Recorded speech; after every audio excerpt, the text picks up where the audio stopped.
Thank you for tuning in to another episode of WGC Fits. Today we are going to be talking about the new TaylorMade P790.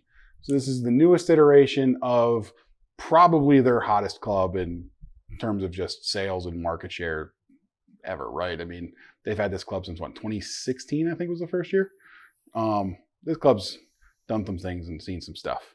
So really, really good iron. Like I said, probably I got to imagine one of their top sales ones.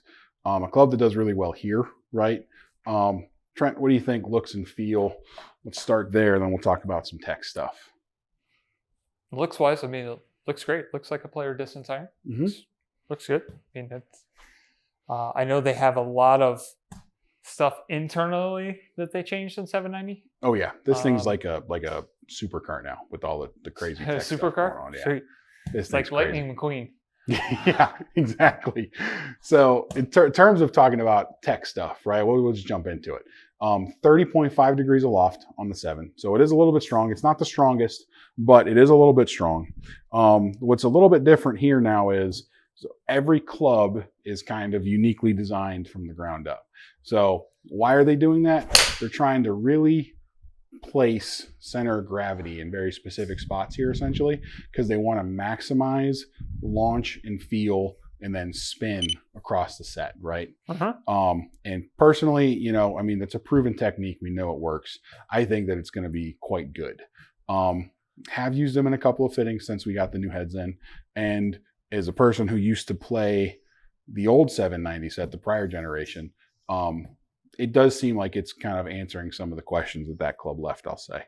In terms of what's going on, we've got the hollow body construction, right? We've got the forged kind of body kind of window going on. And then what's new here is they have the internal sound bar from a stabilization standpoint for sound specifically. Think about that as something where it's going to sound pretty good compared to maybe kind of how some of the hollow stuff has sounded in the past, right? Go ahead and hit a couple and let's see what you think. Sure. First one was ball go far. I know that. Well, this is distance.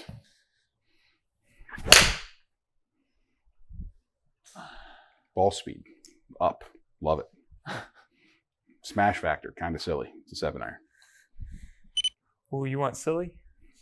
172. We're getting there. I mean, looks wise, it looks good. It looks forgiving. Here's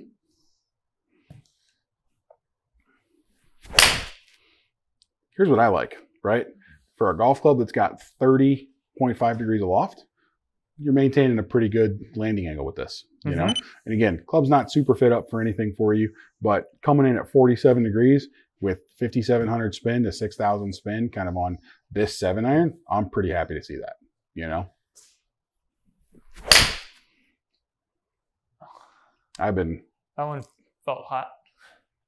Well, let's see what the spin did. I hit that one a little harder though. Hard, but just. I know that I've been asking for good spin, 5,700 again. Yeah. Right, and still 51. I mean, I love it. Way more consistent than past iterations. Exactly, right. I want to see that ball speed. I want to see that help kind of from that hollow construction.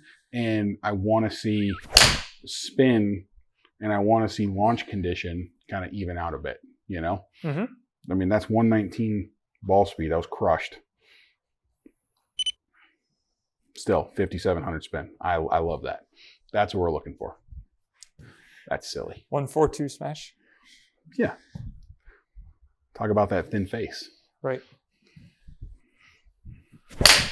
But that is, again, from a design perspective, what they're going for.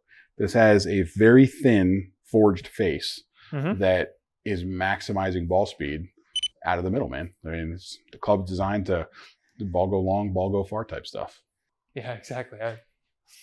You need to go a little bit farther. You want it to look good. You want it to feel good. Kind of crushing it. This thing does all of those. Now, feel. You're a big feel guy, right? How's it feel to you? Does it feel pretty decent?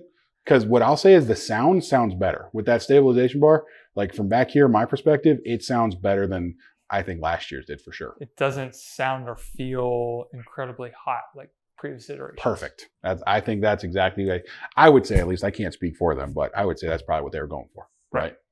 You know, yeah, I would say that's, if I had a knock on previous ones, I mean, other than the distance control aspect, it kind of sounded a little louder. Yeah.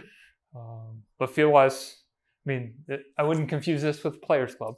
But No. it's not designed to be. No, yeah. So it's designed to be a player distance iron, and I think it checks the boxes. It's not. Yeah. I would say that this club's not brash about who it's being intended for, Nope. but in the same breath, it is quite a bit more refined than it's been in the past. I think that's probably the best way to put it, you know? In terms of, again, TaylorMade, I think they're going to have a very good year with this club.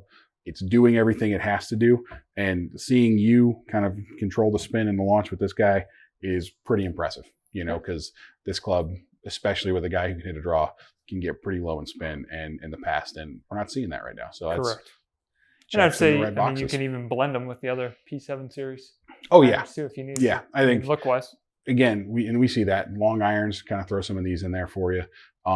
They have the UDI version of this as well, which is again pretty good, and that blends quite well as well. So I think TaylorMade did a home run. I think it's a good club.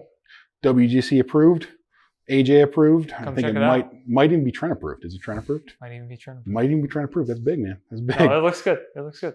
If you guys are interested in the new P790 or any of the new TaylorMade P series, please come see us Windmill and we'll get you fit up, man. Please like and subscribe, and thanks for watching. Thanks, guys. See you guys. Peace.